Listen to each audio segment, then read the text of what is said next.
जरा सोचिए, आपकी पूरी जिंदगी एक कभी न खत्म होने वाला सफर है। कोई पक्का घर नहीं, कोई शहर नहीं, बस अगली बार खाना कहाँ से मिलेगा, इसी की लगातार तलाश। हमारे पूर्वज लगभग पूरे इंसानी इतिहास में बिल्कुल ऐसे ही जीते थे।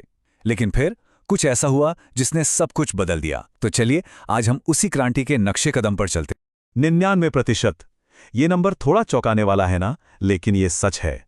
अगर हम पूरे इंसानी इतिहास को एक दिन मान लें, तो पता है हमने एक जगह बसना कब शुरू किया?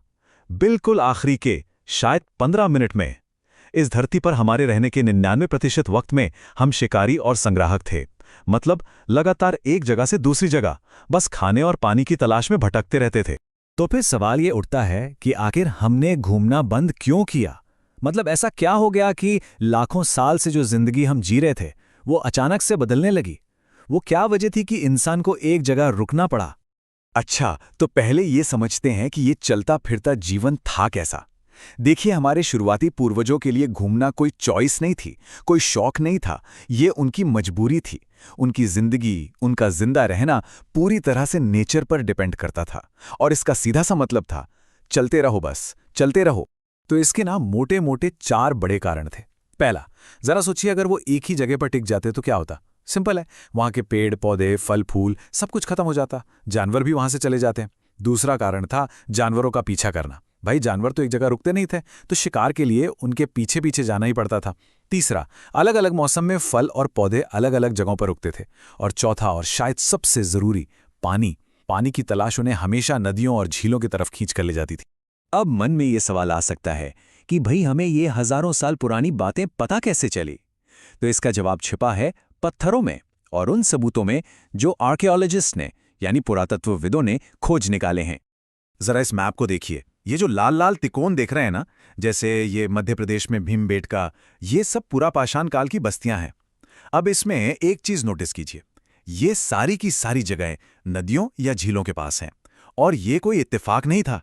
एक तो पानी जीने के लिए जरूरी था, और दूसरा औजार बनाने के लिए अच्छे पत्थर भी तो चाहिए थे, जो अक्सर नदी किनारे ही मिलते थे।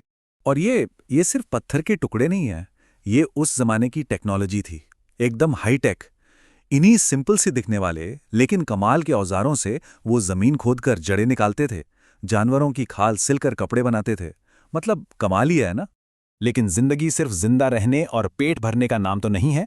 हमारे पूर्वजों के अंदर एक कलाकार भी था। और ये जो गुफाओं में बनी पेंटिंग्स है ना, जैसे ये मध्य प्रदेश की एक पेंटिंग है, ये उसी का सबूत है। ये इंसानियत की पहली कहानियां हैं जो सीधे पत्थर पर लिखी गईं। तो फिर वो क्या था जिसने सब कुछ बदल दिया? वो कौन सी एक चिंगारी थी? इसका जवाब इंसानों के पास नहीं था। जवाब था हमारी धरती के पास। हुआ ये कि करीब 12,000 साल पहले मौसम में एक बहुत बड़ा बदलाव आया और दुनिया हमेशा के लिए बदल गई।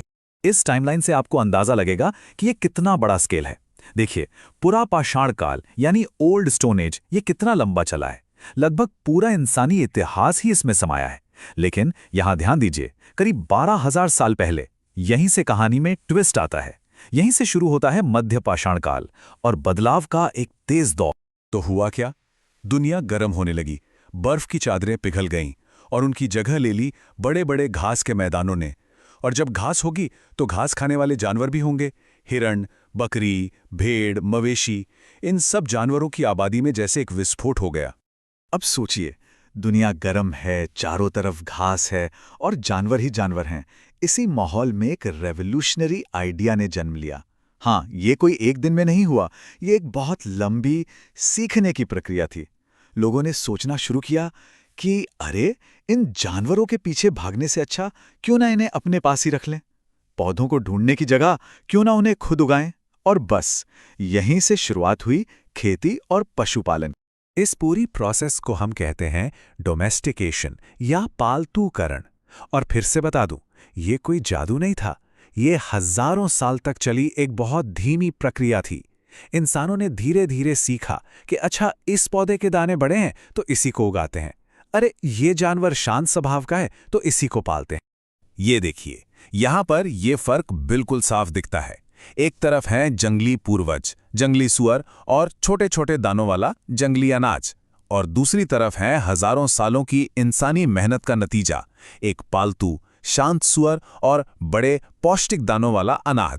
इसका एक और बड़ा मजेदार उदाहरण है दांतों में। यहां देखिए, एक तरफ हैं पालतू सुअर के दांत और दूसरी तरफ जंगली सुअर के। फर्क देख रहे हैं? धीरे धीरे पालतू जानवरों के दांत और सींग उनके जंगली भाई बहनों से छोटे होते चले गए। खेती की शुरुआत ने ना जैसे आविष्कारों का एक दरवाजा ही खोल दिया। एक जगह बसने का मतलब सिर्फ छत बनाना नहीं था, इसका मतलब था एक पूरी की पूरी नई दुनिया को बनाना।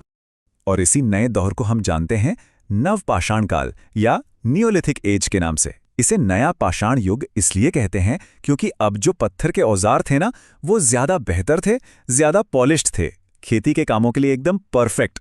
और इसके बाद तो जैसे एक के बाद एक चीजें बदलती चली गईं। सोचिए, अब आप एक ही जगह पर हैं तो अपनी फसल को स्टोर भी तो करना पड़ेगा। तो क्या बना? मिट्टी के बर्तन बने, जमीन में गड्ढे खोदे गए। जब कपास उगानी शुरू की तो उससे एक और क्रांति आई, कपड़े बुनने की। जिंदगी पूरी तरह बदल रही थी। तो चलिए इस नई दुनिया की एक झलक देखते हैं। हम बात कर रहे हैं मेहरगढ़ की। ये जगह आज के पाकिस्तान में है और ये दुनिया के सबसे पुराने गांव में से एक है जो हमें मिले हैं। मेहरगढ़ में जो सबूत मिले हैं ना, वो एक पूरी वेल ऑर्गेनाइज्ड कम्युनिटी की कहानी बताते हैं। यहाँ के लोग जौ और गेहूं उगा रहे थे, भेड़ बकरी पाल रहे थे और चौकोर घरों में रह रहे थे। और कमाल की बात यह है कि उनके घरों में अनाज स्टोर करने के लिए अलग से कमरे भी थे। आप कह सकते हैं कि ये आने वाले बड़े बड़े शहरों का एक पहला छोटा सा मॉडल था। तो शिकारी से किसान बनने का ये जो सफर था, ये सिर्फ एक बदलाव नहीं था। इसी एक बदलाव ने हमारी आज की पूरी मॉडर्न दुनिया की नींव रखी।